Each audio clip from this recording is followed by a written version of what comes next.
a body in the 44. Here we go again. Yeah, hard the left side. It looked like the 44 got into the left for a quarter panel of Aaron Crocker. Bush was in it as well. And, you know, and like I said, it doesn't take, that's all you have to touch a car on this racetrack to get them sideways and wreck them. I mean, you almost have to, if you can look at the left rear quarter panel the wrong way, it'll spin out.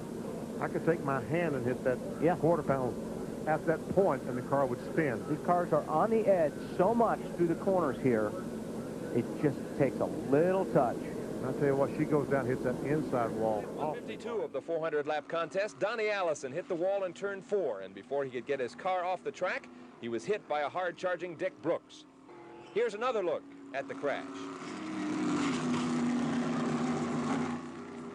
Donnie Allison was unconscious as workers removed him from his demolished car, and first hospital reports listed Donnie in guarded. Hold on to position number 4. That may not last very long because Eckes is right there. Now we got 2 trucks into the wall. One of them, Michael Self. The other one may be Raphael Lessard. He is up against the outside wall. Michael Self now coasting back towards pit road. Trouble over there in turn number 3, another 2-truck accident. Raphael Lessard's truck is used up. Austin Wayne Self, his truck also used up. Tough crash over there in turn number 3. And Austin Self, rather, has come to a stop. So, unfortunately, a slow start to get this one underway. Alex, we saw that brewing, and it actually began. They were going 2 and 3 wide, and that began when Raphael dropped a couple of tires off in the dirt or the mud down there in 3. It hooked that truck to the right. And when that Sirius XM Toyota took that right, Austin Wayne Self, nowhere to go, got collected, and both of those trucks went nose first into the outside wall. I know that there's a lot of frustration right there. We have yet to complete one full green flag lap since this race started some 6 laps ago. Yeah, it's a tough one. And this is one of those things, we talked about it in our pre-race a moment ago about this is a quick race when you look at the laps, but there's been a history here when the Truck Series has raced at the Pocono Raceway that they've outside. You can hear the crowd over the noise. Crash coming down towards first start finish. Kligerman's involved. Caution's out. The 16 of Colin Brown is involved. 7 of Kyle Busch. Kyle Busch, Morgan Shepherd, Scott Lagacy.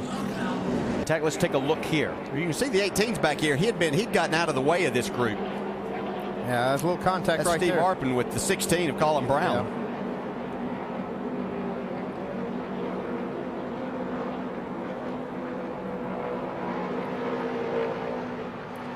Morgan got it right there at the end. 1650 would have set you on the pole in 1990. Oh, big crash on the front straightaway.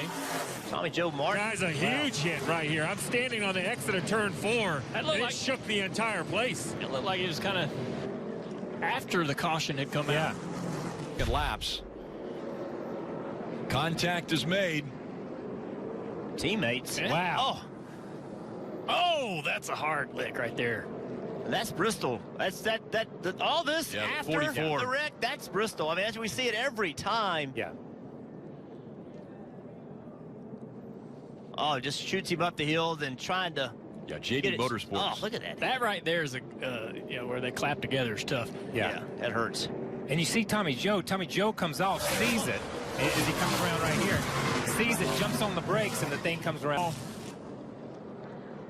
In a funny way, Bristol's always like Talladega. There's the original wreck, and then there's another one that comes along after it. Yeah.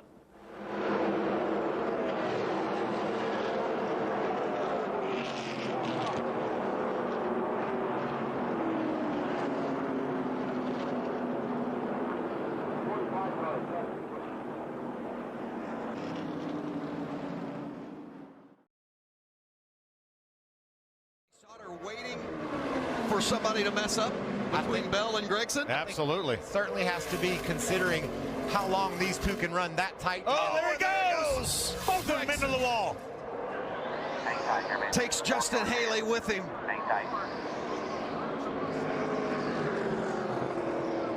Guys, John Hunter Nemechek got through and will line up second behind Johnny Sauter. Years ago here. Here they are side by side. Gregson there on the inside, and just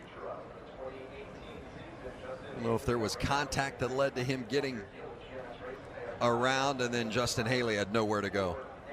Wow, right in the door. There had definitely been some contact between the 18 and the 4. Whether or not it directly led to the 18 taking a spin there, I'm not sure. It's hard to tell from this angle. As Michael said, you see Christopher Bell way down hugging that 18 truck, and it looks like it just got him loose, Michael. We see so many times that truck on the inside loses that air off the rear spoiler of that truck, and around he went. Christopher had nowhere to go. He had to give him room. He had to chase it up there. He made hard contact with the outside wall, and look at John Hunter. Got some debris off, I think, off the 24 truck. Bumper bars and everything 18. bouncing. There's another piece of a splitter or side skirt that John Hunter runs into. Kaz Grala also ran over that bumper bar that's laying in the middle of the racetrack. John Hunter Nemechek able to get through and is now going to find himself in position to possibly win this race and clinch a spot in the Final Four next week at Homestead. And this is what Nemechek saw. Wide at Indy. Robbie Gordon dropped that car on the outside. Oh, McMurray got sideways. Took the air off McMurray's car. He got sideways. Oh, Terry Labonte is around. 4 cars in it. Ricky Rudd, Mike Skinner, Jimmy Johnson, and Sterling Marlin. Caution flag is out. See the 77 car of Blaney very, very high, so obviously something had happened beforehand, and oh man, it just all starts there. I think Terry got hit in the back to start that. Oh, look at that. Man. All 4 wheels off the ground. Up in the air. And I think this all started from the result of McMurray getting sideways when Robbie Gordon drove on the outside of him going into turn 3, and a bunch of cars checked up. I'm not so sure that Dave Blaney didn't have a tire go down or something, because he kind of got out of the gas and got up in that outside lane. There he is, the yellow car on the outside that Alan is talking about. And Terry definitely got hit a couple times. Once to start it, and once there. That's Terry Labonte in the 5.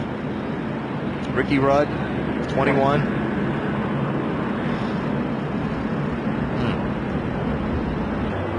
This is Kurt Busch's view. Clear, clear. Keep digging. Got 77 up top there. Come on. Mike Skinner. Still there. Slow car ahead on the outside. Stay low, low. Not a whole lot Mike could do there. Well, he was almost through it. Corelli on the inside of Rubbin goes to the corner, and Corelli has the lead. Here comes Bickle. And meanwhile, here comes a wreck. Right into turn 1, and the truck is that on the side? Now sliding down, and I can't get a number on it yet. It stopped that way. It's Mike Bliss. Now that is the weirdest on-truck camera shot of the series thus far. That's what it looks like when you end up looking Mike like Bliss is climbing out. This is even weirder. T.J. Clark has somebody's wheel on the left rear of Bliss's. That's the right front. The right front of Mike Bliss's truck is gone. Let's see if we get another look at this. He's already up. Yeah, we see there he is. We're going to have a red flag condition because we've got some fence damage down just past the start finish line where Bliss was up in the fence and has knocked the catch fence down. So we're going to have to stop and fix that little baby. That'll be our second red flag of the night. Let's see again what Speedy has to say about it. Watch for Bliss's colors. There he went, riding right up over the camera. Yep. Bobby Gill was on the inside of him. Looked like when they went by. There's the fence that we're talking about. I was talking about. We see all the damage. Dinged it pretty good. And there's a speaker that tells the fans what's going on. A PA speaker. Well, that's not going to be telling them anything because it's a broken souvenir for somebody.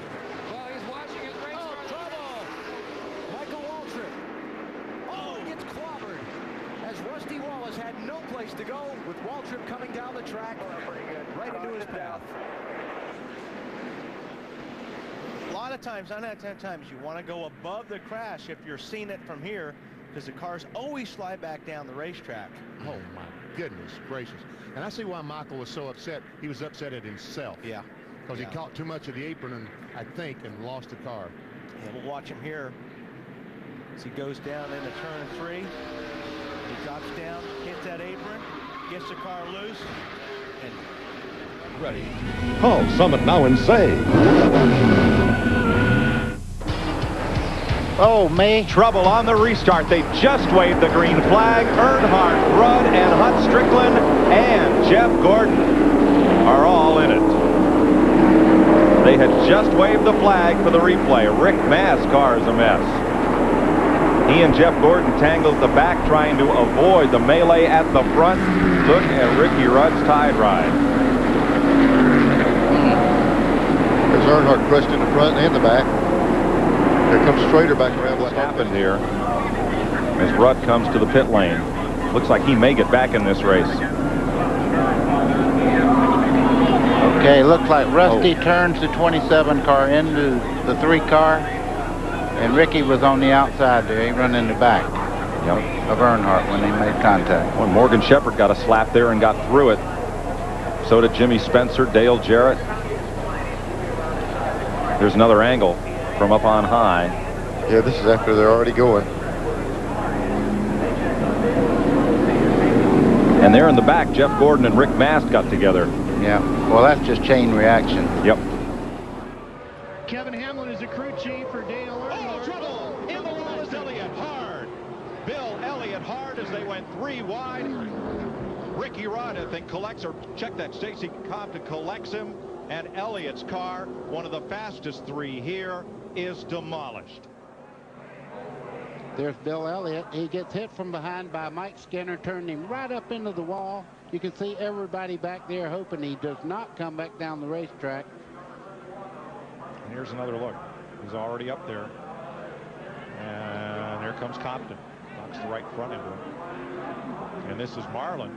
May have just been abrading the racetrack, sliding back up. That's a 31-degree ramp, and even the best SUV can't make that one without damage.